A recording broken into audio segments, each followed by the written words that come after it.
ሰላማችሁ ይብዛ። እንደምን አላችሁ? ደህና ናችሁ ወይ? ያው በመቆም እንቀጥላለን ማለት ነው። የትላንትናው ኢቨን እንደዚህ ቆሜ እንትን እያልኩ የነበረው ጥሩ እይታ አለው። ብንቀሳቀስ ይሻላል ማለት ነው። ብንቀሳቀስ ይሻላል። ዛሬ የምናየው ዲቮሽን የሜይ 18 ማለት ነው ከዊሊያም ጋርነል መጽሐፍ ላይ ነው። የሰይጣን ኃይል የተገደበ ነው በሚል ሀሳብ ነው ኃይለ ቃሉን የመረጠውና በዛ ውስጥ ነው የሚያብራራውና ከድነታችን ጋር የተያያዘ ስለ ሰይጣን ማሰብ ያለብን ማወቅ ያለብን ነገሮችን በጣም ኢዚ በሆነ ወይ አቅርቡታል ማለት ነው ዊሊያም ጋርነር። ሰው እንደተለመደው በየመሃሉ ኢንተራክት እያልኩ እቀጥላለሁ ሳነብ ትላንት ሳረግ እንደነበረው። ስለዚህ በዛ መልክ የምንቀጥል ይሆናል ማለት ነው። የሜይ 18 የዊሊያም ጋርነር The Christian in a complete armor ከሚለው መጽሐፉ ላይ ማለት ነው የሰይጣን ኃይል የተገደበ ነው በሚል ኃይለ ቃል ያለውን እንደሚከተለው አነበዋለሁ። አመፀኛ ልብህን ያሸነፈው ያ ገደብ የለሽ ኃይል ውስጣዊና ውጫዊ ጠላቶችህንም ሁሉ ያሸንፋል። አንተን ያሸነፈው ያ ገደብ የለሹ ያ ሉዓላዊ የሆነ እግዚአብሔር የእርሱ አቅም ውስጣዊውንም ውጫዊውንም ጠላቶችህን በስጋ በነፍስ ውስጥ ያለን ጠላት እንዲሁም ከውጭ ያለን ጠላት። ሰው እያሰባቸው እንዳሰሙ ጠላት ሲባል ሰውንም እያሰባ አይደለም የጻፊ ያስቀመጠው። ሰውን አይደለም ጠላት እያለ ያለው ኦብቪየስሊ ሰይጣንን ነው።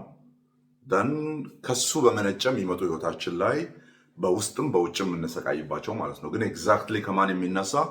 ከራሱ ከሰይጣን የሚነሳ በሚል አስቀምጦታል። ቅዱስ ከሆንክ ሁሉን ቻይ፣ ቅዱሳን ከሆናችሁ ኢፍ ዩ አር ኤ ሴንት ለማለት ነው። ቅዱስ ከሆንክ ሲል ቅዱስ ከሆንክ ሁሉን ቻይ በሆነው ዘላለማዊው የኃይል ክንድ ውስጥ ተጠቅልለሃል። የራፕድ አፕ ማለት ነው። ተጠቅልለሃል ይላል ማለት ነው። ሁሉን ቻይ በሆነው በዚያ ክንድ ውስጥ ተጠቅልለሃል። ዲያብሎስ ግን በዘላለማዊ የኩነኔ ሰንሰለት የታሰረ ሲሆን ምንም ያህል ቢጥር ሊበጥሰው አይችልም። ሰይጣን የታሰረበትን ያንን መታሰር አላቆ በራሱ መውጣት አይችልም፣ አሳሪው እግዚአብሔር ስለሆነ። ራሱን ከእግዚአብሔር ሰንሰለት ነፃ ማውጣት ካልቻለ እንዴት አንተን ከእግዚአብሔር እጅ ሊነጥቅህ ይችላል? That's an amazing comparison ያነጻጸረበት መንገድ ማለት ነው። እግዚአብሔር ያሰረው ራሱን ሊፈታ ካልቻለ እግዚአብሔር የሚጠብቅህን እንዴት አንተን ሊያጠፋ ይችላል? ራሱን ከእግዚአብሔር ሰንሰለት ነፃ ማውጣት ካልቻለ እንዴት አንተን ከእግዚአብሔር እጅ ሊነጥቅ ይችላል?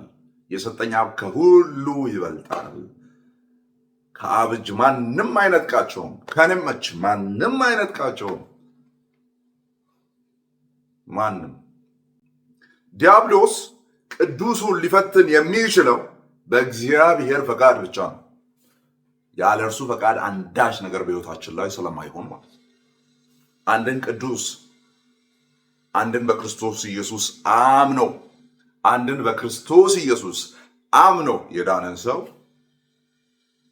እየጠበቅኩ ነው ክርስቶስ ካለ እርሱ ደግሞ የማይተኛ የማያንቀላፋ ደን በእጆቹ መዳፍ እንዳለን አድርጎ የሚመለከተን ከሆነ ቤት ጋር የመጣ ፈተና ነው እያታገለን ያለው።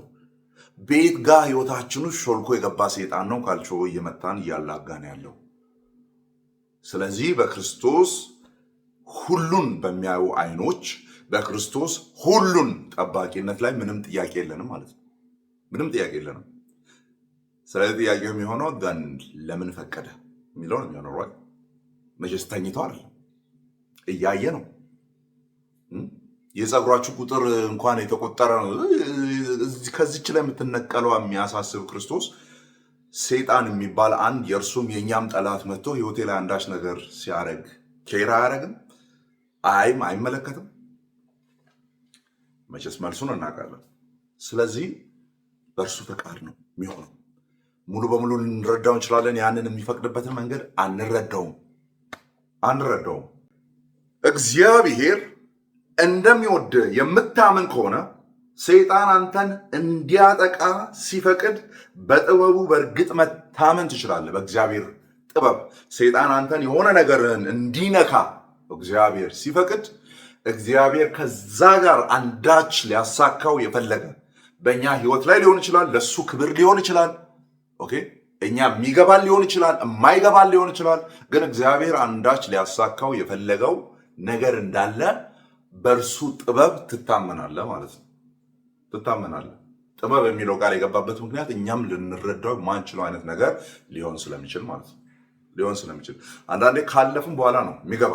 እንኳንም አለፍን፣ ያለፈው እንኳንም አለፈ፣ የመጣው እንኳንም መጣ፣ የሄደው እንኳንም ሄደ የምንልበት ጊዜ አለ አንዳንዴ ደግሞ ጭራሹን የመጣው ለምን እንደመጣ ማናቅበት፣ የሄደው ደግሞ ለምን እንደሄደ ማንረዳበት፣ ያንን ነገር ተከትሎ ሊመጡ ያሉ ነገሮች ለምን እንደሚመጡ የማናቅበት ቁልፍልፍልፍ ያለ ነገር ሊኖር ይችላል። ያ ለእግዚአብሔር እንተዋለን። እሱን ግን አንዳንዶቹ ደግሞ ቅድም እንዳልኳችሁ ዞር ብለን ስናይ ሊታለፉ የማይመስሉ አይደለም፣ ሊታለፉ በቃ ሲታዩ የሚያስፈሩ የሚመስሉ ትናንትናዎች አልፈዋል። ጌታው ያለ ወይ ዙፋኑ ላይ ያልንባቸውም ቀናት፣ ምሽቶች አልፈዋል። ደን ለምስክርነት ይሆናሉ ማለት ነው። ያንን ያሳለፈ እግዚአብሔር ምናምን እንድንል ያደርገናል። ኢቨን የማይገባን ቢሆንም እንኳን በእግዚአብሔር ጥበብ እንታመናለን። በእርግጥ መታመን ትችላለህ ይላል። ይህም የሚሆነው እርሱ ወይም ሰይጣን በከፍተኛ ውርደት ወደኋላ እንዲመለስ በሚደረግበት ጊዜ አይደለምን? ነው። በእግዚአብሔር ጥበብ ተመክተን በእግዚአብሔር ጥበብ ላይ ተደግፈን እግዚአብሔር በመጨረሻ ለራሱ ክብር ለእኛም ጥቅም አንዳች ነገር ሲያደርግ፣ ሰይጣን ግን ምንም ጌን የሚያደርገው ነገር የለም። ማን እንዳለው አላውቅም። የሆነ ጸሐፊ ነው ግን አንድ ምን የሚል ነገር ተናግሯል። አይ ቲንክ ኦገስቲን ሰው ነገር ምን የሚል ነገር ይናገራል። ሁሉ ነገር ካለቀ በኋላ በዘመን ፍጻሜ ሰይጣን የሚረዳው ነገር ቢኖር የሚያስተውለው ነገር ቢኖር ባደረገው ነገር ሁሉ በሰራቸው ነገሮች ሁሉ ጠላትነትን እያሰበ ቅዱሳንን እያሳደደ የእግዚአብሔር ጠላት በመሆን ሁሉን ነገር ለማበላሸት በሄደበት ነገር ሁሉ በስተመጨረሻ ያገለገለው እግዚአብሔርን እንደሆነ ማወቁ ነው ይላል ማለት ነው። at the end of the day ለራሱም ያሳካው ነገር የለም። የእግዚአብሔር ክብር ነው የሚገለጠው። እሱ ባረጋቸው ጥፋቶችም ሊሆን ይችላል። I know this is somehow complicated። መሀል ላይ ያወራው እያለ የሆነ 2-3 ነገሮች በአንድ የመጡ ማስባቸው ነገሮች እንዲህ ከሆነ ይሄ ለእግዚአብሔር ፈቃድ እንዴት ይሆናል? እንደዚህ ከሆነ ይሄ ለእግዚአብሔር ክብር እንዴት ይሆናል? እንዲህ ከሆነ ምንላቸው ነገሮች ይኖራሉ። ግን ገሷት እግዚአብሔር በማዳን በሪደምፕሽን እንደሚከብር ሁሉ መጽሐፍ ቅዱስ እንደሚናገር በተለይ ሮሜ 9 ላይ እንዲሁም ደግሞ በፍርዱ ይከብራል፣ በቁጣው ይከብራል። እነዛ ለቁጣ ለፍርድ የሆኑ ነገሮች ምናልባት ሰይጣን የገባባቸው ነገሮች ሊሆኑ ይችላሉ። እኛ የተታለልንባቸው ነገሮች ሊሆኑ ይችላሉ። but at the end of the day ሰርቭ የሚያደርጉት ምንን ነው? በቀኑ መጨረሻ ላይ የሚረጋገጠው ነገር ምንድን ነው ሲባል የሚሆኑ ነገሮች በሁለት መጨረሻ ይጠናቀቃሉ። ኦኬ እኛ ሪያላይዝ የምናደርጋቸው ነገሮች የዛኔ የምናስተውላቸው ነገሮች ይሆናሉ። ኦር ኤልስ ለእግዚአብሔር ክብር በሁለቱም በክብርም በዳሚኔሽንም ወይም በማዳኑም በፍርዱም ሆኖ ነው የሚያልቁ ሲያልቁ ማለት ነው። ባዳናቸው ላይ ይከብራል፣ ባዳናቸው ላይ ይነግሳል። በተቆጣው ላይ በሚያጠፋው ላይ ቅን ፍርዱን በሚያስተላልፍበትም ላይ በዚያ በፍርዱ በኩል ምን ይላል? ይከብራል። that's obvious። ተመቸንም አልተመቸንም ማለት ነው። ስለዚህ ዲስትራክሽኑም ጥፋቱም ራእይ ላይ የምናያቸው ነገሮች ማለት ነው ሰብሰብ አድርጎ በበጉ ሰይፍ ሲጠፉ፣ ተራሮች ሲንቀጠቀጡ፣ ኃያላን መደበቂያቸውን ሲያጡ፣ በጉ አሸናፊ ሲሆን ያንን ሲን ተመልክቶ እየሆነ ያለውን ነገር ማለት ነው። በተለያየ መንገድ ልትፈቱ ትችላላችሁ። ግን ኮንከሪንግ ኪንግ ነው የሚያሳየው። ምን የሚልን ድል ነሺውን ክርስቶስን ነው የሚያሳየው። ያ ድል መንሳት ግን የተሳለልን መንገድ ከአፉ በሚወጣ ሰይፍ በሚል ነው። መቅሰፍቶች 7 መቅሰፍቶች ምድር ላይ ሲወርዱ ነው። 7 ትራምፔቶች ሲነፉ ነው። ምንድነው መለከቶች ሲነፉ ነው። ከዛስ ምድር ላይ የሆነውን ነገር ሁሉ ደምን እናያለን፣ መከራን፣ ያን ነገር ሁሉ እናያለን። ማን ታላቅ ነው የሚል ነገር ነው የሚያስተላልፈው። ማን ነው ከዚህ ሁሉ በኋላ ገዢ ይሆናል የሚለውን ነው የሚያስተላልፈው። በጉ ክርስቶስ ኢየሱስ የእግዚአብሔር በግ። ግን ሲኖቹን ተመልከቱ፣ ምን አይነት ኢሜጅ እንደሳለልን ማለት ነው። ሰይፍ ነው የሳለው፣ ሞት ነው የሳለው፣ 1/3 አለቀ፣ 3/4 ወደቀ ምናምን እያለ ነው ያስቀምጠው ሲያስቀምጥ ማለት ነው። ምን ለማለት ነው ባጭሩ? በማዳኑም በፍርዱም በሁለቱም ክብርን የሚያገኘው ክርስቶስ ኢየሱስ ነው፣ ኦር እግዚአብሔር ነው የሚያገኘው። ሰይጣን ምናልባት ለዛ ለፍርድ የሚሆነው ነገር ላይ ተፍጨርጭሮ ሊሆን ይችላል። ኦኬ፣ ከራሱ ጋር ብዙዎችን ወደ ገሃነም ይዞ ሊሄድ በጣም ብዙ ነገር ህይወታቸው ላይ ሰርቶ ሊሆን ይችላል። ኦኬ፣ እሱ ላይም በሚደረገው ፍርድ ኃጢአተኞችን ባለማመናቸውና በጸኑበት ህይወት ላይ ተቆሞ የሚሰጠው ፍርድ ግን ስቲል ክብሩ የሚሆነው ለእግዚአብሔር ነው። በሁለቱም ይከብራል። በማዳኑ በቅዱሳኑ ይከብራል፣ በፍርዱ በሚቆጣቸው ላይም ፈራጅ ሆኖ ይከብራል። ኦኬ፣ የሰይጣን ኃይል የተገደበ መሆኑን የእግዚአብሔር ጸጋ ግን ገደብ የለሽ መሆኑን ማወቅ እስከ መጨረሻው አንጸናም ብለው የሚፈሩትን ደካማ አማኞች መንፈስ ሊያድስ ይገባል።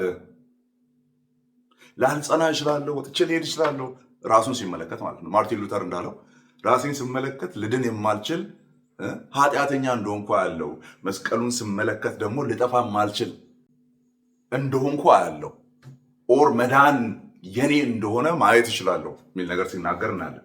እዚህ ጋር ምን ይላል? የሰይጣን ኃይል የተገደበ መሆኑንና የእግዚአብሔር ጸጋ ደግሞ ገደብ የለሽ መሆኑ ለአንድ ደካማ ክርስቲያን ምንን ያስተላልፋል ሲባል እግዚአብሔር እየጠበቀ ነው፣ አቅም ይሆናል የሚለውን ነገር ያስተላልፍለታል ማለት ነው። እስከ መጨረሻው ላልጸና ይችላል የሚለውን ፍርሃት ምን ሊል ይችላል? ሊያስወግድለት ይችላል። እግዚአብሔር በኪዳኑ ታቦት ውስጥ ያሉትን ነፍሳት ሁሉ ሕይወት ለክርስቶስ ሰጥቷል። የአንተ ነበሩ ዮሐንስ 17 ለእኔም ሰጥሃቸዋል አይደል? ስለዚህ አብ የእርሱ የሆኑትን ለልጁ ሰጥቷል፣ በስጋ የተገለጠው። ኢንፋክት ሁሉ የሱ ነው፣ ሁሉ በእርሱ ተፈጥሯል ይላል። ነገር ግን የኢኮኖሚ ኦፍ ትሪኒቲ የምንለው ነገር አለ አይደል? ከፋፍለን የምናየው ለአብ ብለን የምንተረጉማቸው፣ ለወልድ ብለን የምንተረጉማቸው እና በጎቹ የአብ ናቸው፣ ግን ለወልድ የተሰጡ ናቸው፣ ደን በመንፈስ ቅዱስ የታተሙ ናቸው። ስለዚህ ምን ይላል? እግዚአብሔር በኪዳኑ ታቦት ውስጥ ያሉትን ነፍሳት ሁሉ ሕይወት ለክርስቶስ ሰጥቷል። ልክ መርከቧን ነው እያሰበ ያለው። ኪዳን ታቦት እንደዚህ ያደርጋለሁ ብሎ ከኖህ ጋር አሰበና ደን እዛ ውስጥ ያስገባቸውን ነፍሳት በሙሉ እግዚአብሔር ፕሮቴክት አደረገ። ያ ማዕበል እየተናወጠ ነው ያለው። ያ ማዕበል አፕራይዝ እያደረገ ነው፣ እየተነሳ ነው ያለው። ነገር ግን ኪዳኑን የሚጠብቅ እግዚአብሔር በዛ ምድርን ሁሉ ባጥለቀለቀ ውሃ ላይ ከፍ ነው ያደረጋቸው እንጂ መርከቧ አልተገለበጠችም። ውስጥ ያሉ ሰዎች ድንገት ሀሳባቸውን ቀይረው እንዴ የሰፈራችን ሰዎች እንዴ ቀበሌያችን ሰዎች እገሌን እኮ አውቀዋለሁ ምናምን እያሉ በመስኮት እንዳያዩ መስኮቱን ሄዶ የዘጋው ማን ነው? እግዚአብሔር ነው። ለዛ ነው ፕሮቴክትድ የሆነው። በሩን የቆለፈው እግዚአብሔር ስለሆነ ነው የማንጠፋው እንጂ እንደኛ ቢሆን ከፍተን እንሄድ ነበረ ነው። በዛ ኪዳን ውስጥ ሊጠብቀን ነገሩን ያሰረው እሱ መሆኑ ነው እንጂ እኛ ከፍተን እንሄድ ነበረ። እስቲ እንዴት ነው ውጭው ምን ይመስላል ምናምን ብለን ማለት ነው መሄድ እንችል ነበር። ስለዚህ ቅዱሳኑ ከላይ ያለው የእግዚአብሔርን ገደብ የለሽ ጸጋ ማወቃቸው ደን የሰይጣንን የተገደበ አቅም ማወቃቸው አንጸናም እስከ መጨረሻ የሚለውን ስጋታቸውን ያስወግደዋል አለ። ከታች ደግሞ በጥሩ እንትን ገለጠው። በዛ ታቦት የኪዳን ታቦት ውስጥ ያሉ መሸፈኛ ውስጥ ያሉ እነርሱ ለክርስቶስ የተሰጡ ናቸው። በማን? በአብ ይላል ማለት ነው። ስለዚህ they are secured ይላል ማለት ነው። የተጠበቁ ናቸው። በሩን ዘጊው እሱ ነው፣ ከፋቹ እሱ ነው፣ የሚያሰማራ እሱ ነው፣ የሚያስገባ እሱ ነው። የእርሱ ከሆንክ ዘላለማዊ ደህንነት የተረጋገጠ ነው ይላል ዊሊያም ጋርነር። የተረጋገጠ ነው የእርሱ ከሆንክ። የእሱ ካልሆንክ ግን ያው መተት ትሄዳለህ። ትንሽ ከኛ ጋር ወጣ ገባ ትላለህ፣ ኳየር ትሳተፋለህ፣ የጸሎት ቡድን ትገባለህ፣ ኢቫንጀሊዝም ልትወጣ ትችላለህ። ልክ እንደ ይሁዳ የተለያዩ ቸርች አክቲቪቲዎች ላይ ምናምን ልትሳተፍ ትችላለህ። የክርስቶስ ወገን ካልሆንክ የእርሱ ካልሆንክ ግን መውጣት አይቀርም፣ ተመልሰህ ትሄዳለህ። ግን የወጣሁ ምን ስለሆንክ ነው? ወገን ስላልሆንክ ነው። ኦር የዘላለም ድነት ከጅምሩ ስለሌለህ ነው ማለት ነው። ሶ በዓላማው ስር እንድትዘምት እና በኃጢአትና በገሃነም ላይ በሚደረገው ውጊያ እንድትቀላቀል ፈቃደኛ ሊያደርግህ አልቻለምን? ኧረ ችሏል፣ ኧረ ችሏል። ምኑ? ጸጋው። ምኑ? በዛ ኪዳን ውስጥ መሆኔ። ምኑ? የሚጠብቀኝ እሱ መሆኔ። የሚያጸና ጸጋ ሊያጠፋ ከመጣው ሰይጣን የሚበልጥም ስለሆነ ደን በዚያ ውጊያ ውስጥ እንድትሳተፍ አላበረታታምን? ኧረ አበረታቶኛል። ኃጢአት ካልቾ ሲመታኝ፣ ድካም ሲያላውዘኝ ማስበው ምንድን ነው ሲባል የአብ ለልጁ የተሰጠው በመንፈሱ የታተምኩ ነኝ። የምር ሰይጣን አሁን እኔም በዚህ ይዞኝ ሊጠፋ ይችላልን? ጸጋውን እንዳስብ ነው የሚያደርገኝ ማለት ምንም ማወቄ ያ የተትረፈረፈ ጸጋ በመንፈሱ በኩል ወደ ልቤ እንደፈሰሰ ማወቄ፣ እዛ ላይ መታመኔ ለጊዜያዊነት እንኳን የሰይጣንን ድምፅ የሰማሁበትን ያንን ድምፅ ማሸነፍ እንድችል ያደርገኛል። አመፀኛ ልብህን ያሸነፈው ያው ገደብ የለሽ ኃይል ውስጣዊና ውጫዊ ጠላቶችን ያሸንፋል። ኃይለ ቃሉ ማለት ነው። የዚህ ዲቮሽኑ መግቢያ ኃይለ ቃል ማለት ነው። ስለዚህ ያንተን የልብ ጥንካሬ፣ ያንተን የልብ ደንዳናነት ያሸነፈ ያ ሉዓላዊ ኃይል ውጫዊ እና ውስጣዊውንም ጠላቶችህን ሁሉ ያሸንፋል ይላል። ጥቂት የተጎዱ ሰዎችን አስነስቶ ከተማን እንዲገለብጡ ማድረግ የሚችል አምላክ እነዛ ለምጻሞችን ታስታውሳላችሁ። ኮቴያቸው የብዙ ሰራዊት ኮቴና ድምፅ እንዲመስል አደረገ ይላል ማለት ነው። ጥቂት የተጎዱ ሰዎችን አስነስቶ ከተማን እንዲገለብጡ ማድረግ የሚችል አምላክ የተጎዳ መንፈስንም በኃጢአት በሰይጣን ላይ ድል እንዲቀዳጅ ማድረግ ይችላል። ቅዱሳን የሚባሉ የሆነ ጺማቸው የረዘመ ከዛ ጀርባ ላይ የሆነ ነገር እዛ ሰርክል ጨረቃ የሚመስል ነገር የተቀመጠላቸው፣ አንዳንዶቹ እግራቸውን የሰቀሉ፣ አንዳንዶቻችሁ ቀሚሳቸውን ያስረዘሙ ምናምን፣ እነሱን አይደለም እያሰበ የሚያወራው። ማንን? አንተንና አንቺን ነው፣ እኔን ነው እያሰበ እያወራ ያለው። ኦኬ፣ እኛን እነዛን ደካሞች ተጠቅሞ እግዚአብሔር ስራውን መስራት ይችላል። ኦኬ፣ የተጎዳ መንፈስም በኃጢአትና በሰይጣን ላይ ድል እንዲቀዳጅ ማድረግ ይችላል። እነዛን ደካማ ለምጻሞችን የሰራዊት ድምፅና ኮቴ አስመስሎ ከዛ ከተማይቱን እግዚአብሔር እንደገለበጠ ማለት ነው። ያንን እኛን ተጠቅሞ ደግሞ ሰይጣን ላይ ድልን ማድረግ እንድንችል፣ ዓለም ላይ ድልን ማድረግ እንድንችል፣ ስጋ ላይ ድልን ማድረግ እንድንችል ሊያደርግ ይችላል። ኤርምያስ ምዕራፍ 37 ቁጥር 10 ግቡና እዩ ይላል እና ገብታችሁ ታያላችሁ።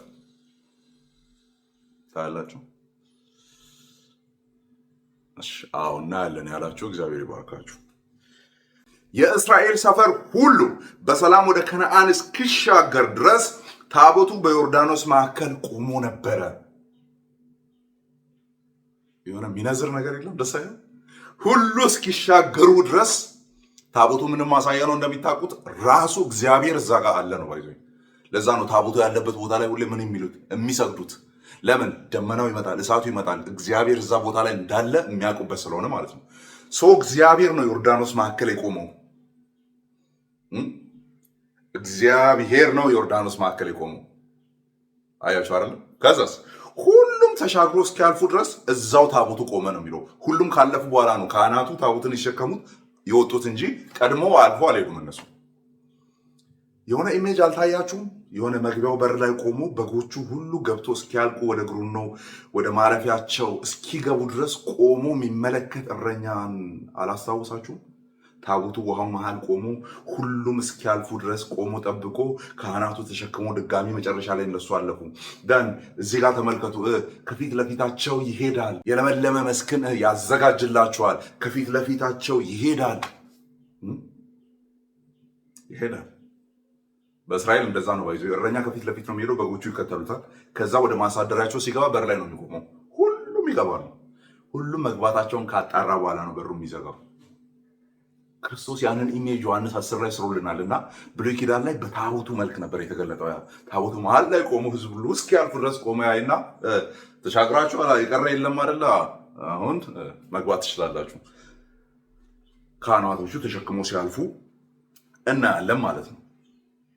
ኢያሱ ምዕራፍ 3 ቁጥር 17 ላይ ነው የታሪክ ያለው፣ ገብታችሁ ማየት ትችላላችሁ። በታቦቱ የተመሰለው የክርስቶስ ኪዳንም እንዲሁ ነው ይላል። አመጣው። በታቦቱ የተመሰለው የክርስቶስም ኪዳን እንዲሁ ነው። ክርስቶስ ኪዳኑና ሁሉም ነገር ለቅዱሳን ወደ መንግስተ ሰማያት ደህንነቱ የተጠበቀው ጉዞን ለማረጋገጥ ይቆማሉ። የዳነ አይጠፋም ሲባል እዛ የሚያጠፋው ውሃ መሃል በውሃ ውስጥ ባለፍክ ጊዜ አይደል? አጥፊ ነው። ሌዋታን ያለው እዛ ውስጥ ነው። እግዚአብሔር መጨረሻ ላይ የሚያሸንፈው ማለት ነው። ያ ሜታፎሪካል ነው። አፈታት ምናምን ቶሎ የምታስቡ ሰዎች የስ ቫራይቲ ኦፍ ትርጉም አለ። ግን ቀጥሉ። ውሃ ግን መከራን ነው። ውሃ በላይ ላይ ባለፈ ጊዜ ይላል። ስለዚህ ደህንነታቸው የቅዱሳን የተጠበቀ ነው ሲባል በዛ በሚያጠፋው ነገር መሃል፣ በዚያ በወጀቡ መሃል፣ በዛ በእሳቱ መሃል የአማልክትን ልጅ ይመስላል አንዱ የተባለው የተገኘው ማለት ነው። በእሳቱ መሃል፣ በውሃው መሃል። እሳቱ ምንድን ነው? አጥፊ ነው። ውሃውስ ምንድን ነው? አጥፊ ነው። ስለዚህ በጎቹ በሚያጠፋው ነገር መካከል ማለፋቸው የማይቀር ነው። አለመጥፋታቸው ግን እዛ መካከል የቆመ አለ ነው። ዳስ ዘ ፖይንት። ከዛ ውጭ የሚነሱ እንትኖች በሙሉ ምንድን ናቸው? ኦኬ ታቦቱ መሀል ላይ ቆሟል፣ ህዝቡ ግን በቆመው ውሃ መካከል ዘሎ ወደ ውሃ ውስጥ ቢገባስ ምናምን የሚሉ አይነት መጽሐፍ ቅዱስ ማያውቃቸው አተካራ ክርክሮች ናቸው ያሉት ማለት ነው። ተርፍ ናቸው። ከዛ ውጭ ያሉት ተርፍ ናቸው። ኢማጂን አሁን እንደ ግድግዳ እስራኤል ዮርዳኖስ ቆሞ ልክ ኤርትራን ባህር እንዳሻገራቸው ቆሞ ከዛ በኋላ ኧረ በነፃ ፈቃዴ ብሎ የቆመው ውሃ ስር ምናምን ሲገባ ማለት ነው። ፍሪዊልን በዛ መልክ የሚረዱ ሰዎች አሉ። እኛ ግን በጎቹ አናስብም እንደዛ። አሻጋሩ ቆሞ ካለ እሱን እያየን አላማው ገብቶናል። መሻገር ነው። እዛ የቆመው እንደ ግድግዳ የቆመው ውሃ ቢንኳኳ ድምፅ ያወጣል ምናምን አይነት ነገር ውስጥም አንገባም። እረኛችንን ተከትለን ማለፍ ነው። አለቀ። ኦኬ ሶ ክርስቶስ ኪዳኑና ሁሉ ነገር ለቅዱሳን ወደ መንግስተ ሰማያት ደህንነቱ የተጠበቀ ጉዞ ለማረጋገጥ ይቆማሉ ወይም ያገለግላሉ። እያንዳንዱ በክርስቶስ የተደረጉ ነገሮች ያንን ቅዱስ፣ ያንን አማኝ፣ ያንን የዳነ ነፍስ የኔ የሚለውን ያንተ ነበሩ ለኔም ሰጣቸው የተባሉትን መልሶ በክብር በአብ ፊት ሳይሰናከሉ ጠብቋቸው በክብሩ ፊት ያለ ነውር ሊያቆማቸው ላሰበ ለክርስቶስ ምንድናቸው ማለት ነው? ያደረጋቸው ነገሮች ክርስቶስ ሁሉም ግብአት ናቸው፣ ለቅዱሳን ግብአት ናቸው። ስለዚህ ጸጋዬ በቃል ኃይሌ በድካም ይገለጣል። የቀረ የጸጋ መጠን የለም ለቅዱሳን ከተገለጠ ውጭ ማለት ነው። ሊሰጠን ከታሰበ ጸጋ የቀረ የለንም። እኛን ሊያጸና ከሚችል ጸጋ የቀረን የለንም። ስለዚህ እረኛችንን ከፊት ለፊት እያየን እንሄዳለን። አንድ የማስጠንቀቂያ ቃል ግን መሰጠት አለበት ይላል። መሰጠት አለበት። አማኞች ከዚህ ምቹ ትምህርት ተነስተው ወደ ቸልተኛ ደህንነት እና ትዕቢተኛ ድፍረት ውስጥ የመውደቅ ትልቅ አደጋ አለ። አሁን ይህንን እምነት የሚያምኑ ሰዎች ስለ እምነታቸው የሚናገሩት ነገር አላቸው። ኦኬ የሚናገሩት ነገር አላቸው። ይህ አደጋ ሊጋረጥባቸው ይችላል። የስ አደጋ ይኖራል። እዚህ ጋር ቅዱሳኑ ወይም ድነናል፣ በሱ ሰኪውር ሆነናል የሚሉ ሰዎች እንዝላሎች በእኛ መካከል ሊኖሩ ይችላሉ የሚል ነገር የሚያስተምሩ እንኳን የማይመስላቸው ሰዎች አሉ። ምን ብለው ነው ይህንም የሚተረጉሙት? የእኛዎቹ ያውን ዊሊያም ጋርነር ኢዝ ሪፎርምድ ባይዘ ነግሬያቸዋለሁ። ገና ሲገባ የሱን ዲቮሽን ስንጀምር የት የምን አገልጋይ እንደሆነ ምናምን ነግሬያቸዋለሁ። ቪዲዮን ገብታችሁ ማየት ትችላላችሁ። ሪፎርምድ ነው። ግን ተመልከቱ ጥንቃቄ ሲናገር ማለት ነው። ግን ሚዲያ ላይ ሲሰሙ አልሰማችሁም? እንደፈለጋችሁ ሁኑ ይላሉ ምናምን፣ ዝለል የፈለግከውን አርግ ይላሉ፣ ና እንደፈለግክ እናርግ፣ ድነታችን እኮ የተጠበቀ ነው ይላሉ እያሉ አንዳንዶቹ ፈጥሮ ሲያወሩ ነበር። ግን አስተማሪዎቹ እንኳን እንደዛ አይሉ። ምንድን ነው የሚሉት? ማስጠንቀቂያዎች ያስፈልጉናል። ለምን? አማኞች ከዚህ ምቹ ትምህርት በመነሳት እንዝላልነትን ሊያስቡ ይችላሉ። ችግሩ ትምህርቱ ለበጎች ሴኪውርድ ናችሁ፣ በግን ሄደ ተጠብቀሃል ማለት ችግር የለውም። በጉ ግን ያ መጠበቄ ብሎ ኔጌቲቭ ነገር የሚያስብ ከሆነ ነው ችግር የሚሆነው። ኦኬ ኢማጂን እኔ አንድ ግቢ ውስጥ ነው ያለሁትና ዘበኛ አለው ቤቱ ተብሎ ቢታሰብ ዘበኛው የውጭውን ጠላት እየጠበቀ ነው። እኔ ደግሞ በቃ ዘበኛው እየጠበቀ ስለሆነ የተጠበቀ ቤት ውስጥ ስለሆነ ያለሁት በቃ ውስጥ ያለውን ነገር ላንድደው፣ ውስጥ ያለውን ነገር ልስበረው የሚል አይነት ሜንታሊቲ ይኖረኛል ወይ? ሊኖረን አይገባም። ራይት? ግን መጠበቃችንም እውነት ነው። ዘበኛው እየጠበቀ መሆኑ እውነት ነው። ግቢው የታጠረ መሆኑ እውነት ነው። ያ ግን አንተ ቤት ውስጥ በሰላም እያደርክ ነውና የሆነ ነገር እየሰበርክ ደር ማለት ግን አይደለም። ስለዚህ ወደ ትዕቢት፣ ወደ ቸልተኝነት የሄዱ ሰዎች አሉ። ትምህርቱን በስርዓቱ ካለመረዳታቸው የተነሳ ወይም ግልገሎች ወይም ጠቦቶች ከመሆናቸው የተነሳ ማለት ነው። ኦር ያልዳኑም ስለሆነ ሶስት ኦፕሽን እንስጥ። ግልገልና ጠቦቶች ምናልባት ስቲል በጎች ናቸው። ያላደጉ ስለሆነ ጥፋትን ሊያጠፉ ይችላሉ። አንዳንዶቹ ደግሞ ጭራሹን ያልዳኑ ስለሆኑ በጥፋት ውስጥ ሊቀጥሉ ይችላሉ። ምንም እንኳን ክርስቲያኑ ከሙሉ እና ከመጨረሻ ክህደት የተጠበቀ ቢሆንም ቶታልና ፋይናል ፎል ይባላል በሪፎርመር ቴዎሎጂ ማለት ነው። ቶታሊ ፎል ማድረግና ፋይናል በቃ ተረጋግጧል፣ ፎለን የሆነ ነገር ነው፣ ይሄ የወደቀ ነገር ነው የሚባል አለ። በቃ ወድቋል፣ ይሄ የለውም መመለሻ ምናምን የሚባል ነገር አለና አማኙ ቶታሊም ፋይናሊም አይወድቅም። ፓርሻሊ ምናምን ሊወድቅ ይችላል፣ በከፊል ኢቭን አንዳንዴ ሄሬሲ ውስጥ ሊሄድ ይችላል። ሊሄድ ይችላል። ይሄ ፕራክቲካሊ የክርስቲያን ህይወት ነው። ባይዞ አይደለ? ክህደት ውስጥ ገብተው ተመልሶ የመጡ ሰዎች የሉ። ወደ እስልምና ሄደው የክርስቶስን ሞትና ትንሣኤ ወደ ካደው የእግዚአብሔር ልጅነትን ወደ ካደው ሄደው ተመልሶ የመጡ የሉ አሉ። ስለዚህ ከክህደትን መልስ መመለስ አለ ማለት ነው። ወደ ኤቲዝም ውስጥ ጭራሹን እግዚአብሔር የለም ወደሚል አይነት እምነት ውስጥ ክህደት ውስጥ የገቡ ተመልሶ የመጡ የሉ አሉ። ነገር ግን ቅዱሱ ወይም የዳነው ያ አማኝ የምርም በክርስቶስ ኢየሱስ የዳነ ከሆነ በዚያው ኤቲስት ሆኖ ሄዶ የመቅረት በዚያው ከሃዲ ሆኖ ሄዶ የመቅረት እንትን ውስጥ ግን ቶታሊና ፋይናል የሚባለው እሱ ነው። ቶታል ፎል አይወድቅም። ፋይናሊ ደግሞ መጨረሻው ያ አይሆንም፣ ያ ጥፋት አይሆንም። የእርሱ በጎች ምን ይላሉ? ይመለሳሉ። ሲመለሱም ስላየን ክርስትናን ሲያጠለጥሉ የነበሩ ተመልሶ መጥተዋል። ወጥተው ሲሳደቡ የነበሩ የሆነ ሰዓት ላይ ሲመለሱ አይተናል። ስለዚህ ወድቆ አይወድቁም። ምኖች የእርሱ የሆኑ ግን በዛው ሄዶ የሚጠፉ ሲሆኑ ሲባል ያው ትርጉሙ ከኛ ነበሩ፣ ነገር ግን ከኛ ምን አልነበሩም? ወገን አልነበሩ። ዳሩ ግን ሁሉ ከኛ እንዳልሆነ ይገለጽ ዘንድ ከኛ ወጡ። ስለዚህ ወገን ያልሆኑ የተቀላቀሉ አሉ፣ ይወጣሉ። ወገን የሆኑ አሉ፣ ሄዶም የሚቀባጥሩ አሉ፣ ሄዶም የሚረብሹ አሉ፣ ይመጣሉ። ይሄ ነው ክርስትና ትምህርት። ወገን ያልሆኑ አሉ፣ ይወጣሉ፣ በዛው ይቀራሉ። ወገን የሆኑ አሉ፣ ይወጣሉ፣ ይረብሻሉ፣ ተመልሶ ይመጣሉ። ወገን የሆነ አይጠፋም፣ ጠፍቶ አይጠፋም ነው ትምህርቱ።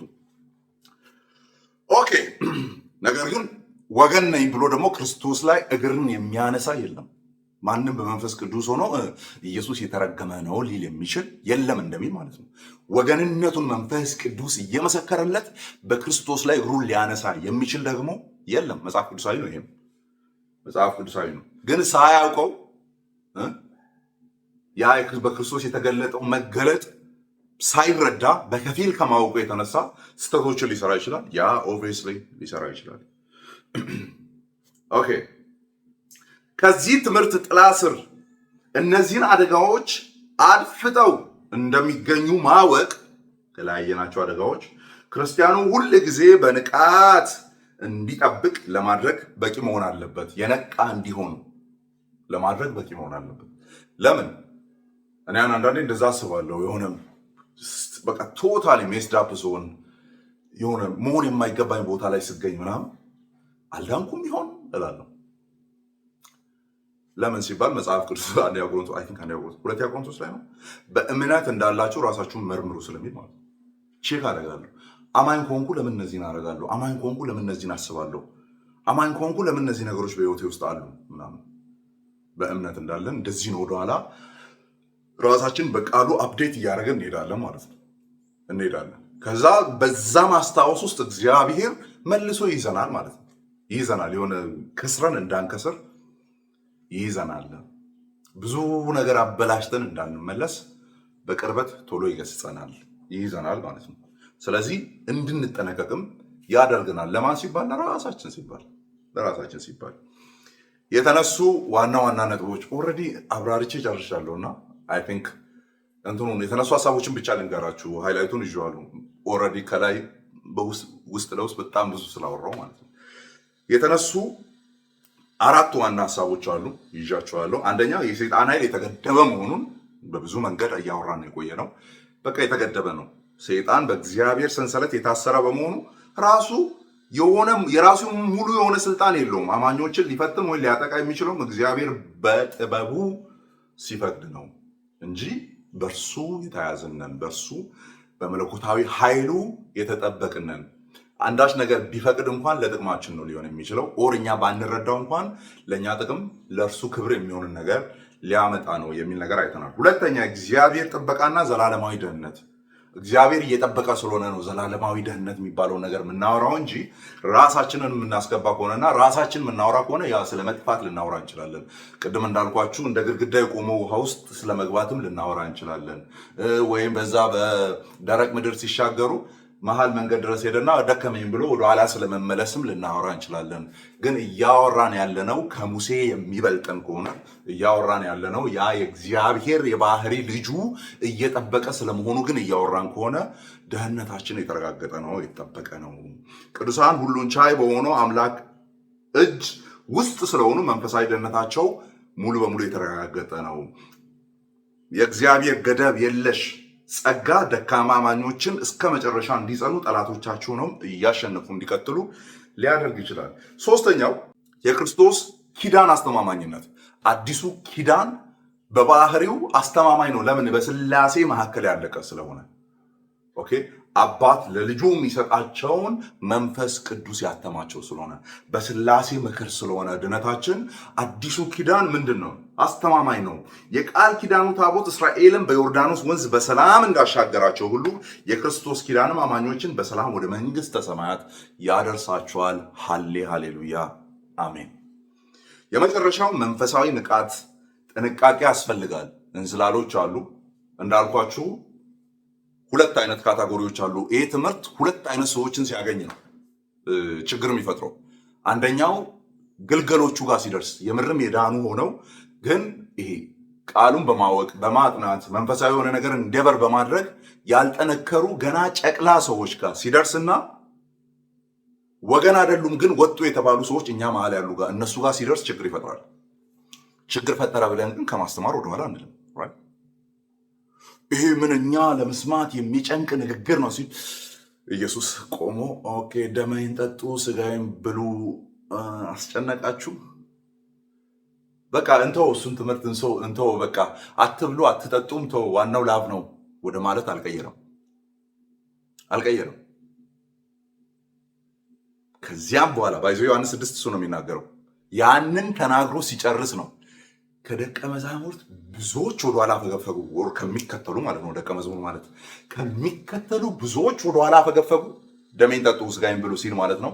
ከዚያ በኋላ ደግሞ ሊከተሉት አልወደድም ነው የሚለው። ዋት ዳዝ ኢት ሚን? ከዚህ በፊት ነግሬያችሁ አውቃለሁ። ምን ማለት ነው? ሲናገር ሰምተውታል፣ ሲያስተምር ሰምተውታል። ድጋሚ ሊከተሉት አልወደዱም ማለት ነው። ዛሬ ሜይ 18 ነው። ሜይ 18 ላይ ቆሞ ክርስቶስ ሲያስተምር ያንን ሲናገር ሰምተው እጭ ብሎ ሜይ 18 ላይ ወደ ቤት ሄደዋል፣ ወደ የስራቸው ሄደዋል። ጁን፣ ጁላይ፣ ኦገስት አካባቢ ላይ ኦር ሴፕቴምበር አካባቢ ላይ ክርስቶስን አገኙት እንበል መንገድ ላይ። ዋዳዝ ሚን ቅድም ሊከተሉት አልወደዱ ማለት ከ3-4 ወራት በኋላ ክርስቶስን ቢያገኙት ራሱ መንገድ ቀይሮ ነው የሚሄዱት ማለት ነው። ሊከተሉት አይወዱ ማለት እሱ ነው። ጭራሽ ደም ጠጡ ስጋ ብሉ ይላል ምናምን እያለ ያስባል ማለት ነው። ክርስቶስን ያንን የተናገረው ነገር ነው የሚያስበው።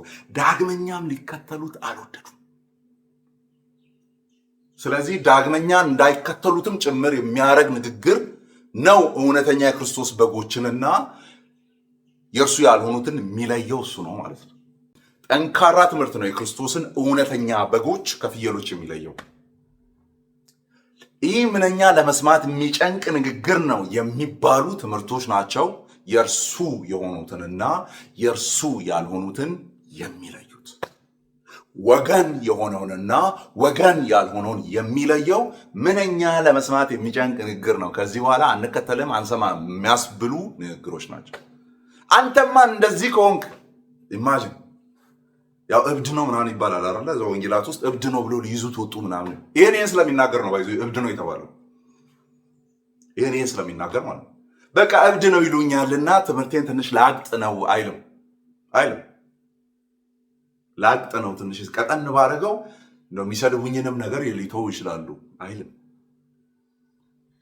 ጄኒውን የሆኑ የክርስቶስ በጎች በእንደዚህ አይነት ትምህርት ውስጥ ነው የሚወጡት። ለዛ ነው አይደለ 72ቱ ናቸው እኮ ባይዞ ሲወጡ ሲሄዱ ድጋሚ ሊከተሉ አልወደዱ ምናምን ሲባል ከነሱ ጋር የመጡ ብዙ የተከተሉ ህዝቦች ወደኋላ ሲመለሱ 12ቱ ወደኋላ ቀሩ። ራይት እናንተስ ልትሄዱ ትወዳላችሁን አላቸው። እናንተስ ልትሄዱ ትወዳላችሁን? ጴጥሮስ የመለሰውን ታውቃላችሁ። አንተ የዘላለም የድነት ኦር የህይወት ቃል አለ፣ ከአንተ ወደ ማን እንሄዳለን? ጴጥሮስ ሁሉን ወክሎ ሲያወራ ኢየሱስ ቆይ ቀስ፣ ማዕከላችሁ አንድ ሰው አለ፣ ቀስ በል ወክል አታውር፣ ሁሉንም ቀስ በል አንተ ጋር ህይወት ቃል ወዴት እንሄዳለን? ወዴት እሄዳለሁ አይደለም ያለው፣ ስለ ራሱ አይደለም ያወራው፣ ወዴት እንሄዳለን? ከዛ ኢየሱስ ቀስ ቀስ ቀስ እናንተን 12ታችሁን የመረጥኳችሁ እኔ አይደለሁምን? ከእናንተ አንዱ ዲያብሎስ ነው። መረጠ፣ አንዱን አጎደለ ማለት ነው እዛው። ስለዚህ 11 አድርጎ ነው የሚሄደው። ሲታዩ 12 ናቸው፣ ግን 11 አድርጓቸው ነው የሚያስከትላቸው ነው። ስለዚህ ያኔ ከእናንተ አንዱ የተባለው ዮሐንስ 17 ላይ እሱ ሲቀር ሁሉንም ምን አልኳቸው ይላል ኢየሱስ? ጠበቅኳቸው፣ በቃልህ ጠበቅኳቸው ከአንዱ ከጥፋት ልጅ በቀር ይላል ማለት። ስለዚህ ያልተጠበቀ ነው የሚጠፋው፣ ያልተጠበቀ ነው የጥፋት ልጅ የሚባለው ነው። የተጠበቁትስ ይኸው ሰተኸኝ አልነበረም? ቆጥረ ሰተኸኛል፣ ይኸው ያንተ ነበሩ የሚለው እዛ ጋር ነው የሚመጣው። ባይዞ ያንተ ነበሩ ለእኔም ሰጣቸው፣ እነሆ ደግሞ አሁን ለአንተ ሰጣለሁ። ሊቀ ካህኑ ወደ ሞት እየሄደ ስለሆነ ማለት ነው። አለመጥፋት ሲነገር ኃጢአት ስለመስራት አይደለም እየተወራ ያለው። ከዚህ በፊት ቲክቶክ ላይ አውርቻለሁ፣ የምታስታውሱ ከሆነ የሆነ ለልደታችሁ ሽቶ ሲሰጣችሁ ኢማጂን የሚወዳችሁ ሰው ነው እንግዲህ የሆነ አሉ የሚባሉ ብራንድ ሽቶዎችን አንዱን ገዝቶ ሰጠህና ሽቶ ሲሰጠህ እንዲህ ብለህ ቁጭ ብለህ ስታስብ ይህ ሰውዬ ትሸታለህ እያለኝ ነው ብለህ ስታስብ፣ የሆነ ጠረን አለህ እያለኝ ነው ለምን ሽቶ ሰጠኝ ብሎ ሲያስብ እንደማለት ነው። እንደዛ ብሎ ሲያስብ አይታሰብም። ነውር ነው አይደለ? እንደዛ አይታሰብም።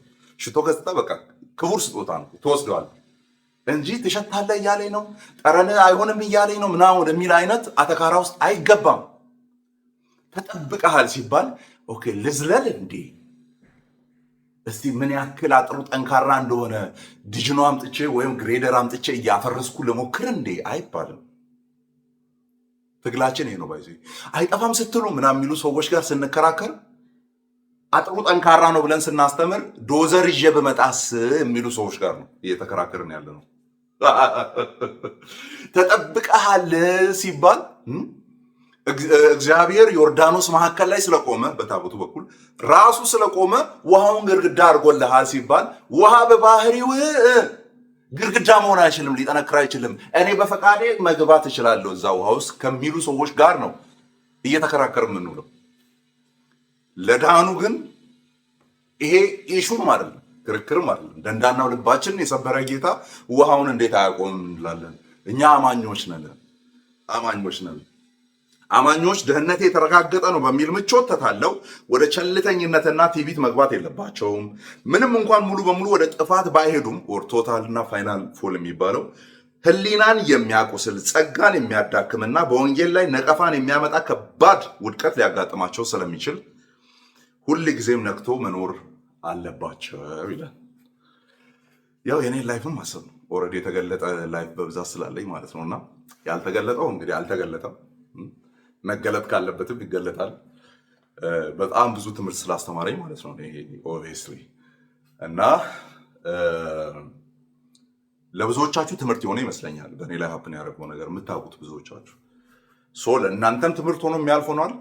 ለእኔም ደግሞ ምማርበት ሆኖ አልፏል ማለት ነው። ሰዎችን የማይበት፣ ራሴን የማይበት፣ ኃጢአትን የማይበት፣ የእግዚአብሔርን ጸጋ የማይበት፣ እኔ የምማርበት፣ እናንተ የምትማሩበት፣ ራሱ እግዚአብሔር ደግሞ የሚከብርበት ሆኖ ያልፋል ማለት ነው። then at the end of the day ብዙ ነገር ተናግሬ ነበር የምታስታውሱ ከሆነ። ከዚህ በኋላ ማናችሁንም እንትን አልልም፣ አልወክላችሁም። እኔ አሁንም ወክላችኋለሁ እያልኩ አይደለም። እኔ ቃሉን ነው ማምነው።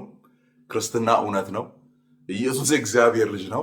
ደን እንደዛ ብሎ ከሚያምኑ ቅዱሳን ጋር ህብረት አደርጋለሁ አለው። ኦኬ ሶ ኢቫንጀሊካሊዝምን ወክያ አይደለም ሚዲያ ላይ የተቀመጥኩት። እዛ ወንጌላዊነት ውስጥ ግን በቃሉ በኩል የተገለጠው ነገር እውነት ነው የሚለውን ዲፌንድ ለማድረግ ለማስተማር ነው እናንተ ጋር የተቀመጥኩት። ሶ የሆነው ነገር ለእናንተም ለሰማችሁም ላያችሁም ምን ሆኖ ያልፋል ማለት ነው፣ ትምህርት ሆኖ ያልፋል። ግን አይታችሁ ከሆነ ምን ብዬ ነበር? አልወክላችሁ ምናምን አልኳችሁ። ከዚህ በኋላ የትም ብታዩ ምንም አያገባችሁ ምናምን አልኳችሁ። ከዛስ ሂራያ አይገርም? ሂራያ ያው እዚህ ነኝ፣ ቆም ያለው እዚህ እንደውም ጨመርመር አድርጌው ፍሬ ምናምን አለው። እንደውም እንደዛ ኪሎዬ የዛኛው ያኔ በነበረበት አይደለም ያለው። በአንድ ዓመት በጣም ብዙ ጨምሬያለሁ። ኢንፋክት ስፖርትም እየሰራው ነው። ችግር የለውም። ይኸው አለው። ራሴ ላይ ባማረጥኩበት መንገድ ራሱ አልሄድኩም። ራሴ ላይ በተናገርኩት ንግርት ውስጥ እንኳን አላለፍኩም። ያ ነው ፋይናልና ቶታል ፎል የሚባለው ነገር እውነተኛ በዳኑ ሰዎች ላይ አይሰራም ለሚለው ህያው ምስክር እኔ ነኝ። ፕራክቲካሊ ጥየላቸው እንድጠፋ የፈለጉ ሰዎች ነበሩ። እኔም ፈልጌዋለሁ ያንን መጥፋት። ምን አታገለኝ ምናምን የራሱ ቡድን ላይ መልሶ ከሚተኩስ ወታደር ጋር ምን አጋፈጠኝ? እኔ ጠላትን ልመልከት ወይስ ከጀርባዬ ሌላው ይወጋኛል እያልኩ ላስብ? ምን አስጨነቀኝ? አልወክላችሁም፣ አታቁኝም። ፎቶ መነሳት ማንሳት የምትፈልጉ ሰዎች ያለውበትን ቦታ ነግራችኋለሁ። ኑና አንሱ። በቃ that was my confession, the last confession። አስጠልቶኝ ነበር everything. Guess what? I'm here አለው አለው። ህያው ምስክር፣ ለዚህ ትምህርት ህያው ምስክር ማለት አለው። ማን አመነ የምር አማን ይመለሳል ብሎ ተሰባብሬ ድቅቅ ብዬ ምናምን ኤቲስቶኛ ምናምን መመለስ የመሰላቸው ሰዎችም ነበሩ። ይኸው ቆሜ ምሕረቱን አወራለሁ። ይኸው ቆሜ ጥበቃውን አወራለሁ። ይኸው በገባውበት የገባውን ያንን እውነተኛ የበጎችን እረኛ እናገራለሁ። ይኸው I'm here አለው። ደግሞ እንኖራለን፣ እንቀጥላለን። በሚያጸናን እንጸናለን። ያን መዝሙር እየዘመርን ማለት ነው። በሚያጸናን እንጸናለን፣ በሚያቆመን እንቆማለን፣ በሚያስኬደን እንሄዳለን። እስከ አዲሲቱ ኢየሩሳሌም፣ እስከ በጉ ከተማ፣ እርሱ ብርሃን ሆኖ ወደሚታይባት፣ ቀንና ሌሊት የማይፈራረቅባት። ለምን? እሱ ብርሃን ስለሆነ ሁሌ በብርሃን ወደምንኖርበት ወደ እረፍቱ ከተማ እስክንሄድ ድረስ እንሄዳለን፣ እንጸናለን። ያ ሰው የሰይጣን አቅም የተገደበ ነው። ሉዓላዊው ክርስቶስ ነው። በሱ ጥበቃ ውስጥ ነው ያለ ነው። ያን ብለን ደግሞ አንዘናጋም። ለእርሱ ክብር ስለሚሆን ለእኛም ጥንቃቄ ስለሚሆን መዘናጋት አያስፈልግም። ጉዳቱ ለእኛ ስለሚሆን ብንዘናጋ የዘራናትን ማጨዳችን ስለማይቀር እርሱም ደግሞ በጎቼ ናቸው ብሎ ከማሳጨድ ወደኋላ ስለማይል የፍቅር አምላክ እንደሆነ ሁሉ የፍትህም አምላክ ስለሆነ ይህንን እያሰብን በሚያጸናን እየጸናን ወደፊት እንሄዳለን ማለት ነው። ጸጋና ሰላም ይብዛላችሁ።